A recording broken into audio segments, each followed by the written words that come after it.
nagpapasalamat po ako sa inyong pagdalo at pagsuporta sa ginaganap naming oath-taking ceremony.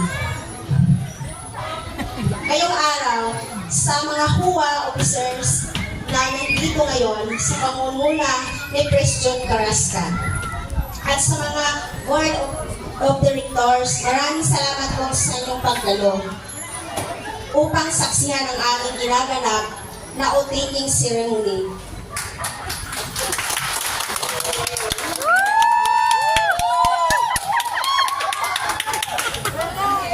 Sa mga kasalukuyang Sumba Evolution Officers na nandito ngayon, maraming salamat sa inyong pagsuporta.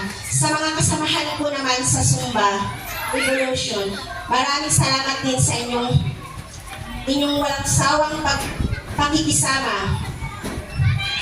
At sa lahat sa mga